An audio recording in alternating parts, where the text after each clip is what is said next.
Extract 2. Questions 13 to 24. For questions 13 to 24, complete the following notes with a word or short phrase.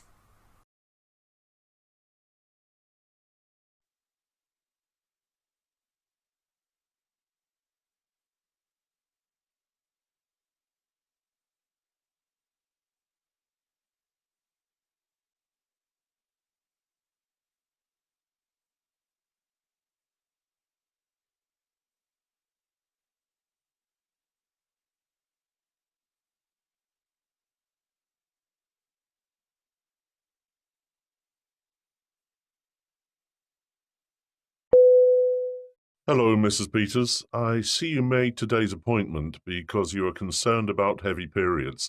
Is that correct? Yes, Doctor, I'm really struggling with how heavy my periods are. I mean, it's reached a point where I can't even leave the house for the first 2 days, and I really can't afford to be taking so much time off work. I see. That is quite an interruption to your day-to-day life. So, what you are describing is called menorrhagia, blood loss during your menstrual cycle that is significant enough to affect your life. So, let's get a clear medical history related to this problem. Okay, where should we start? How old were you when you started your periods? I think I started my period when I was about 13. Okay, so are your cycles consistent? And how often do you get your period? Yes, they've always been quite okay. I bleed every 29 days on the dot, and they always last about 6 days. In fact, I just finished my last period. The first was 7 days ago. And other than your periods being heavy, do you have any other problems with them? Any pain? No, they're not particularly painful, and I've not had any other bleeding outside of my period. And Mrs. Peters, I'll need to ask you a personal but related question. I hope you don't mind. But are you sexually active at this time? Yes, I am. I have been married for a bit over 3 years, and I haven't had any other partners since I was married. I don't know if this was going to be your next question, but no, I've never been treated for an STI. That was going to be my next question. So is there any chance you could be pregnant? Are you using contraception at the moment? I was taking the pill, but I stopped using it about 6 months ago because we are trying for a baby. So, a few last questions. When was your last cervical smear, and are you up to date with your smears?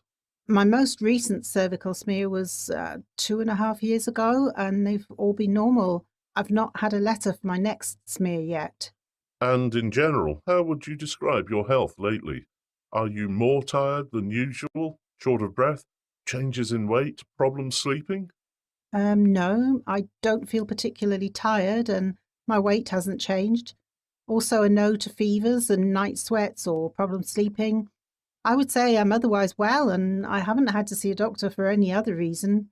Other than the pill, I'm not taking any medication at the moment. Okay, so since your heavy menstrual bleeding is an isolated symptom and not related to pain, irregular cycles, sexual history, or intermenstrual bleeding, the most likely diagnosis is dysfunctional uterine bleeding. And what causes that? But your age makes fibroids less likely. I would like to do a few investigations. The first is a pregnancy test, which I'm sure you're on top of, but we need to rule it out. I would also like to check for anemia and do a transvaginal ultrasound to exclude local organic causes like fibroids, polyps, or adnexal masses. And is there anything you can do to help me manage this problem? Well, unfortunately, most of our management options for heavy menstrual bleeding also provide contraception, which are not appropriate in your case since you're trying to become pregnant. We do have one non-hormonal treatment we can try, tranexamic acid. It usually results in a 50% reduction in blood loss. You will need to wait until just before your next period to use it. Okay, that sounds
Extract 1. Questions 1 to 12. For questions 1 to 12, complete the following notes with a word or short phrase. You now have 30 seconds to look at the notes.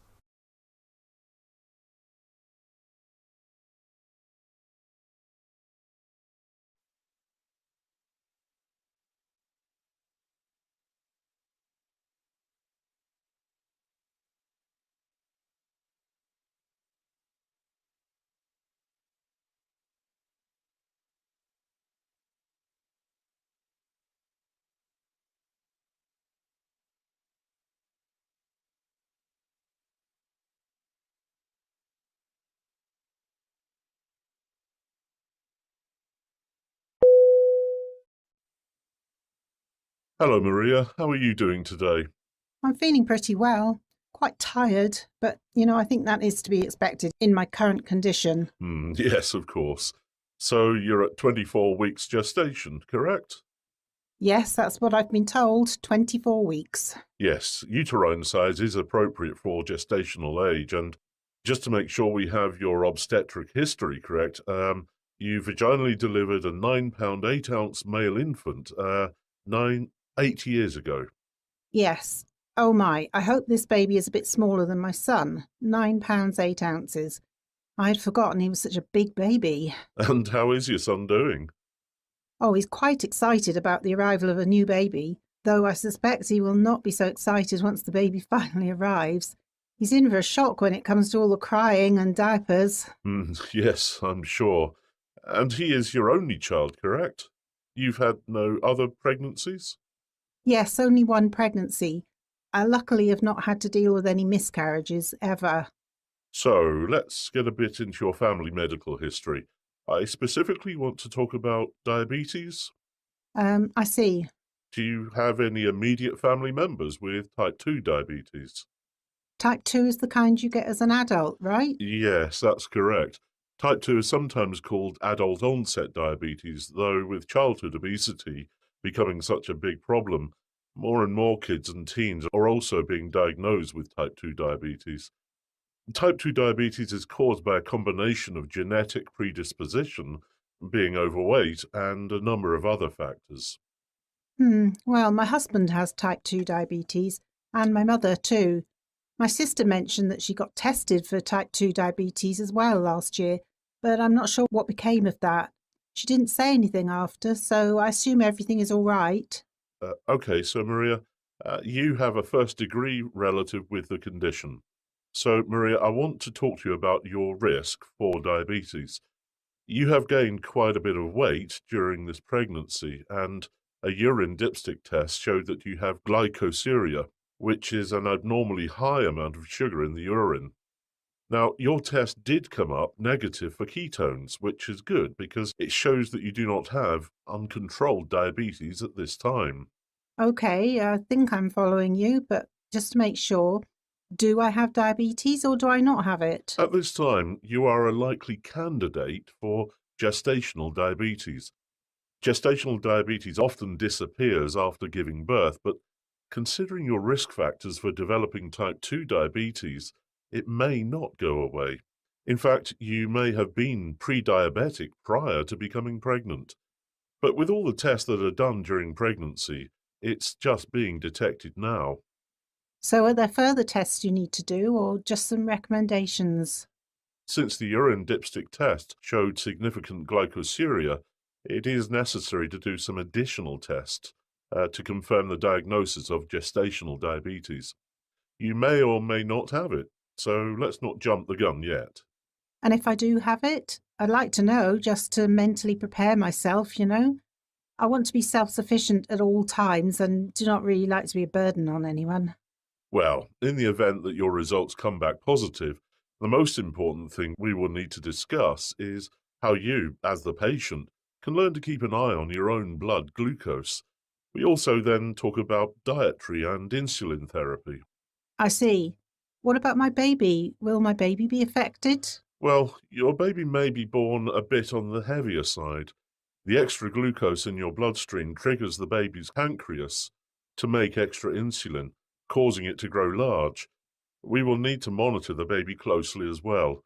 It does also mean that the baby will have a higher risk of developing obesity, and then there is the likelihood of type 2 diabetes later in life. Oh dear. I'm afraid there may be some complications for you as well. Yes, you mentioned diabetes already. Yes, future diabetes and possibly high blood pressure. But the good thing is that we caught it now and not later, so we can start working on getting it under control. Yes, I mean, I thought I was just coming in for a routine appointment, but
That is the end of Part A. Now look at Part B. Part B. In this part of the test, you will hear 6 different extracts. In each extract, you'll hear people talking in a different healthcare environment. For questions 25 to 30, choose the answer A, B or C, which fits best according to what you hear. You will have time to read each question before you listen to the audio. Complete the answers as you listen to the audio. Now look at question 25. You hear a nurse briefing her colleague about a patient. Now read the question.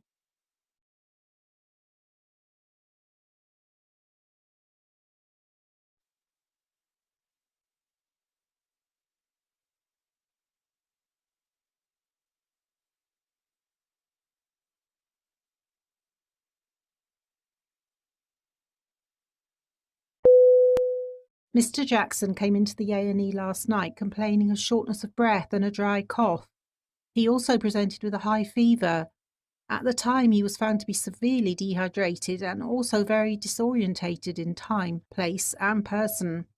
He was then admitted after a chest x-ray suggested atypical pneumonia, and investigations of his arterial blood gases on air showed hypoxia. The current diagnosis is community-acquired pneumonia. He was put on high concentration of inspired oxygen and also intravenous fluids to correct his dehydration, and then later on antibiotics, a combination of cefuroxime and clarithromycin. The results of the investigations to make a microbiological diagnosis should be available soon, and at that time the antibiotics can be adjusted accordingly. At this point, he has not required mechanical ventilation, but it is a possibility.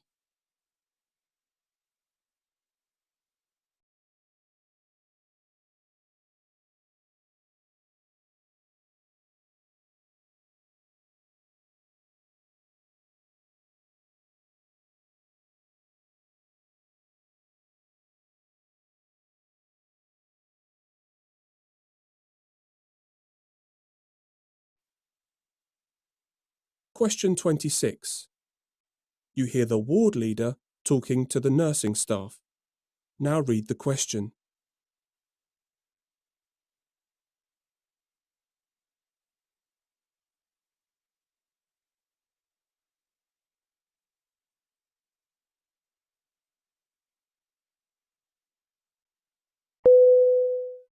Now, a quick word about the reporting of errors. As we have previously discussed, reporting errors is fundamental to error prevention. I know that we all recognize the importance of reporting errors that can lead to death or grave harm, but reporting potentially harmful errors that were intercepted before harm was done, errors that did not cause harm, and near miss errors is as important as reporting the ones that do harm patients.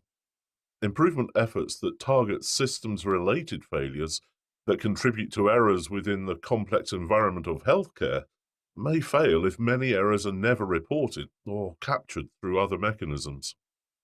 With this being said, I, along with other ward leaders, have noticed a drop in the number of errors being voluntarily reported. In fact, reports of errors have dropped by 40% in the last month, which on the surface may sound great, but as I just pointed out, is an area of concern. So,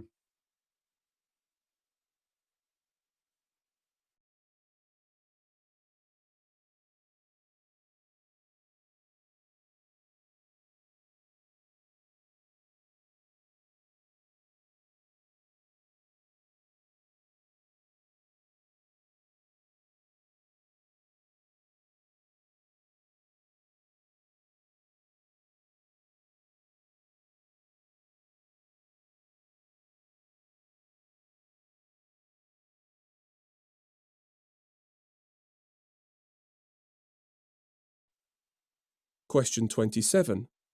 You hear part of a morning briefing on a hospital ward. Now read the question.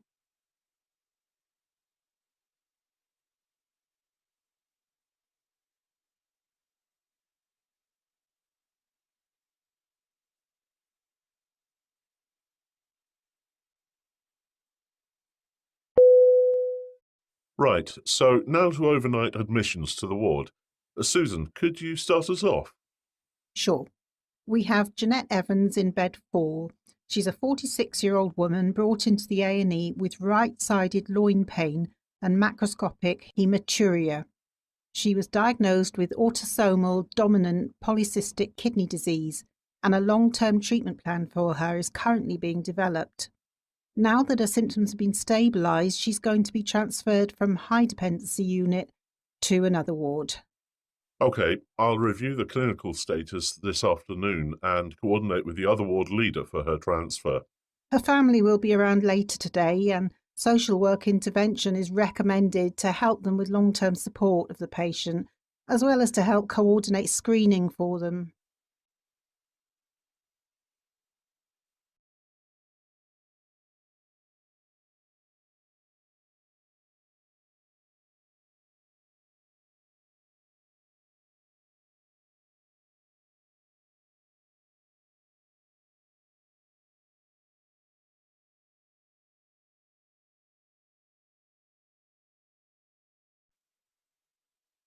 Question 28. You hear part of a post-surgery follow-up at a GP practice. Now read the question.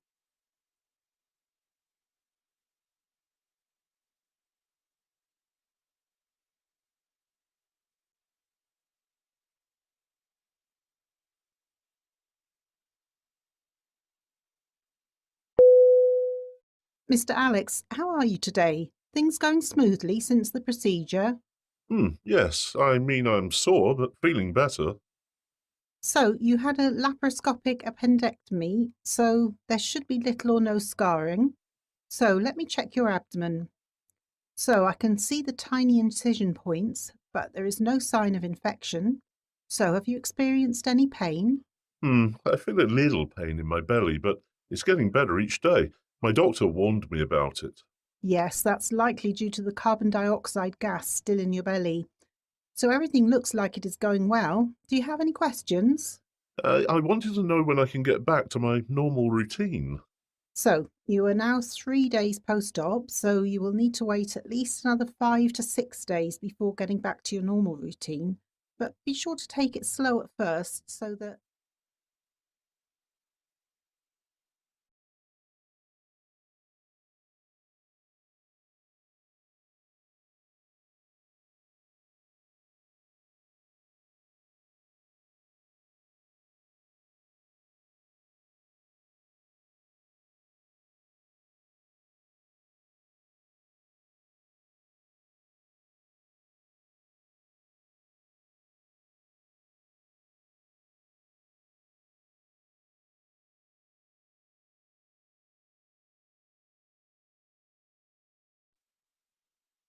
Question 29.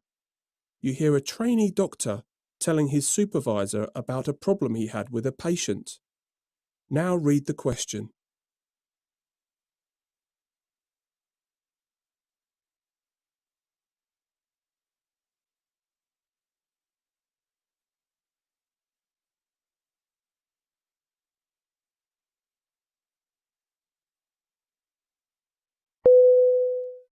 So how has today been so far, James? Well, not so great. I was checking on the patient in bed 6, Mr. Johnson, and realised he was showing signs of dehydration. So I decided I needed to put in an IV to deliver fluids. It is a procedure I've done on numerous occasions.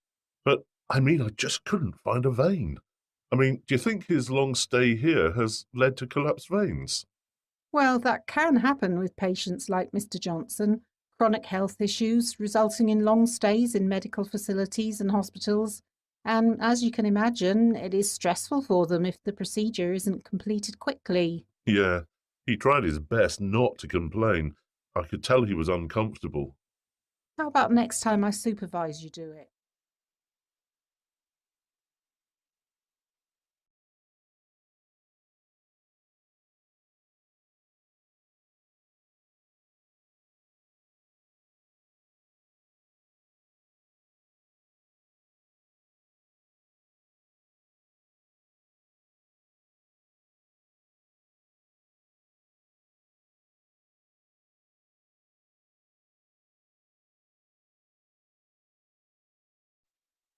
Question 30.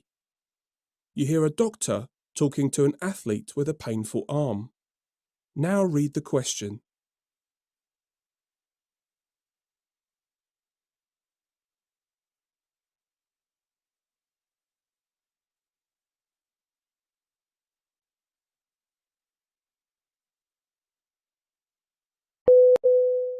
Now then, I understand that you're experiencing some discomfort in your right elbow. Yeah, it started out just as an ache that would get better once I warmed up, but now there is constant pain on the outside of the lower portion of my right arm, as well as on the outer bony point of the right elbow. Do you recall any injury or triggering event? No, not at all. I have noticed that the severity of pain increases when lifting any heavy bag, when sleeping on my right side, and also while bowling. I'm a competitive bowler. I hope I can get back to competition soon. Do you think? So, it sounds like you have a classic case of lateral epicondylitis, but there also appears to be some weakness of your scapular stabilizer muscles and the arm and forearm muscles. There are a number of exercises and treatments too.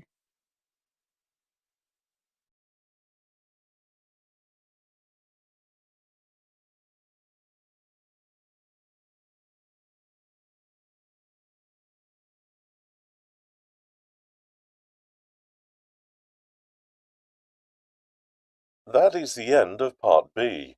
Now look at Part C. Part C. In this part of the test, you'll hear 2 different extracts. In each extract, you'll hear health professionals talking about specific aspects of their work. For questions 31 to 42, choose the answer A, B or C, which fits best according to what you hear. Complete the answers as you listen to the audio. Now look at Extract 1. Extract 1. Questions 31 to 36.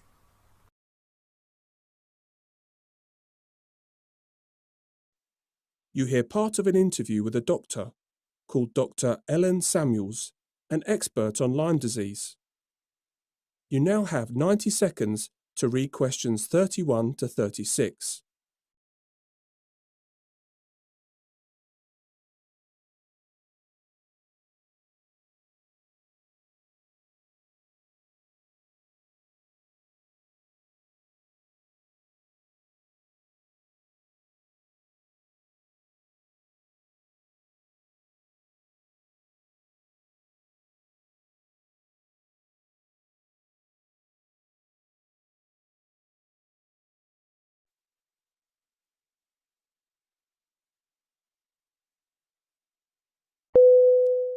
So today we're talking to Dr. Ellen Samuels, a professor of laboratory medicine and director of the Viral Diagnostics and Discovery Center in the USA. Dr. Samuels' recent reports show that Lyme disease is on the rise. Why do you think that is? You're quite right. Earlier this month, the US Centers for Disease Control and Prevention reported that cases of tick-borne disease more than doubled from 2004 to 2016, from 22,000 cases to 48,000, and that Lyme disease accounted for 82% of all tick-borne diseases. Also, it's important to point out that despite the increase, it is suspected that because of underreporting, the actual number of Lyme disease cases is actually significantly higher, likely more than 350,000 in 2016. As far as why rates have increased across the US, one reason is globalization. People today travel extensively, and for instance, someone can get infected on the East Coast and then go back to their home on the West Coast with Lyme disease. Another reason is climate change, in that the geographic range of the tick vector has expanded westward from the northeast region of the country, as well as southward year after year. How interesting. Non-clinical reasons driving the increase in infections. Yes, exactly.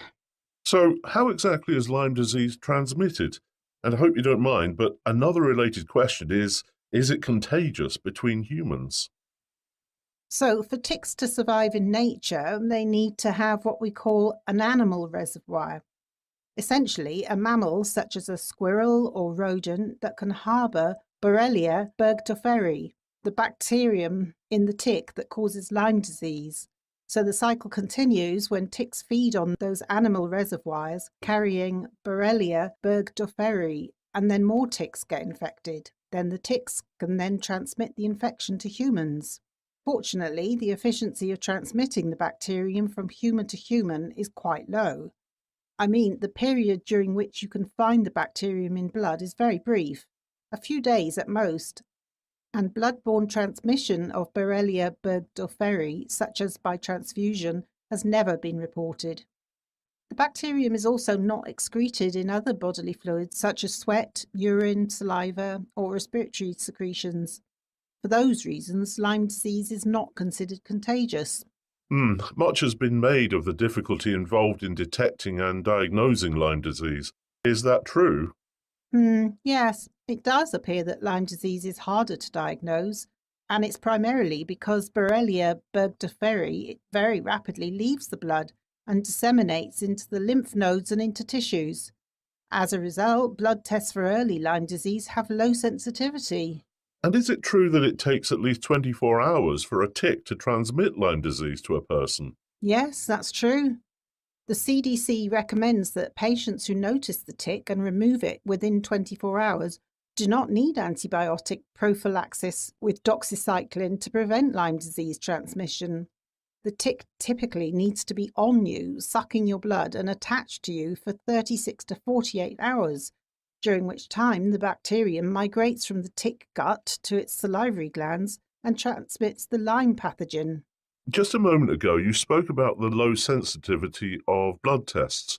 So, how accurate are the current diagnostic tests for Lyme disease? The current approved testing for Lyme disease is a two-tier serologic test that looks for the generation of antibodies in response to the infection. However, the key limitation of this test in early Lyme disease is that typically an infected individual may take several weeks before he or she is able to mount an antibody response. Once an antibody response is mounted, the two-tiered serological test tends to be very sensitive. Is that why so many cases remain undiagnosed? Yes, we do not have an accurate test for early Lyme disease. My lab is currently working on better diagnostics for Lyme disease. A couple of years ago, we did RNA sequencing of blood samples from patients with Lyme disease to look at the human host response. We looked closely at the pattern of gene expressions in patients following infection, comparing the gene signature of Lyme disease to that for control patients. We found that Lyme disease, interestingly enough, has a very distinct pattern of human gene expression in response to the infection, We're currently using these findings to develop a test to more accurately diagnose early Lyme disease. And once a patient has been diagnosed with Lyme disease, what is currently the best standard of care for treatment? Well, the standard of care.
Now look at Extract 2.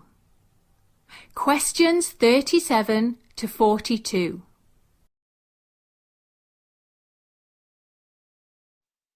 You hear a psychiatrist called Dr. Matthew Andrews giving a presentation to a group of GPs. You now have 90 seconds to read questions 37 to 42.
Hi, my name's Matthew Andrews, and I'm a psychiatrist working with child and adolescent mental health services here in London.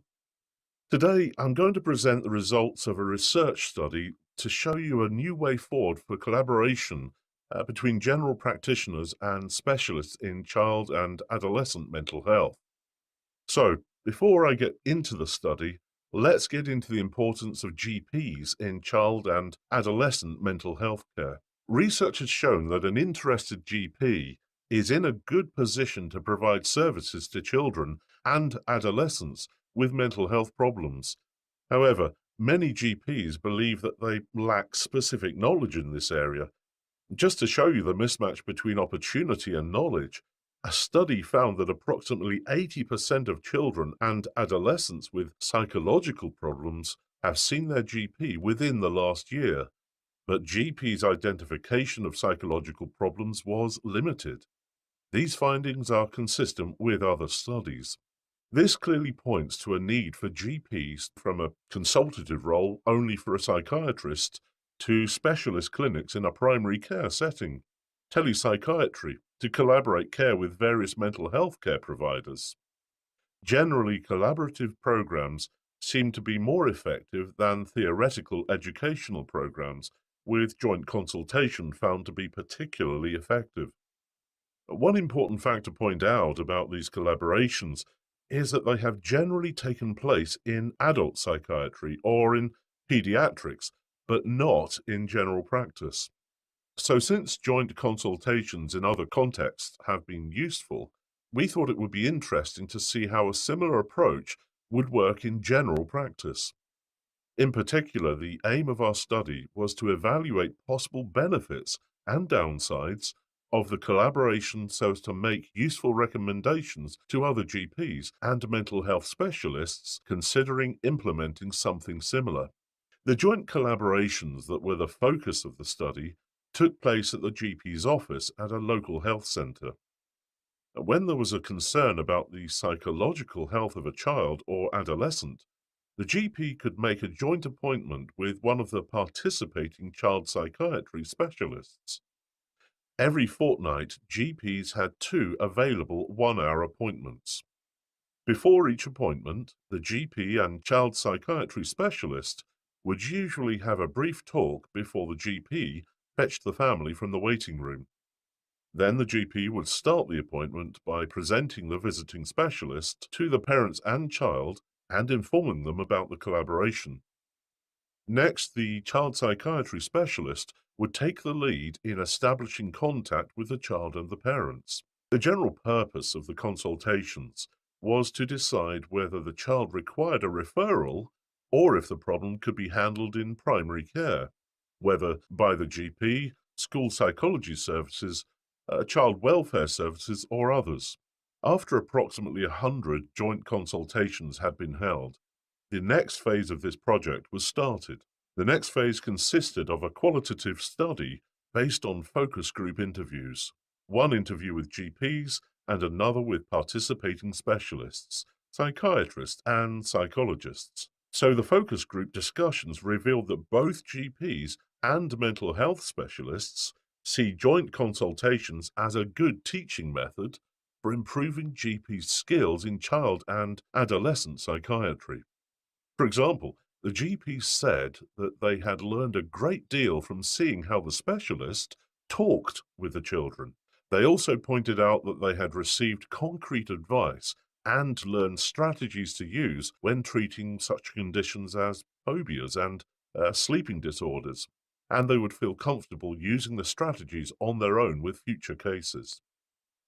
The child psychiatry specialists also gained insight into the way a GP works, as well as benefiting from seeing a broader range of patients and from obtaining some somatic knowledge, particularly for those who didn't have broad medical training.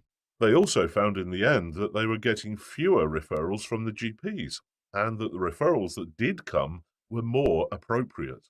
Specifically, the child psychology specialists said that they felt confident that GPs could handle more cases on their own. In general, both groups believed that this low threshold service benefits the patients, and the joint consultation is especially suited to sort problems and determine the level of help required, and that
That is the end of Part C.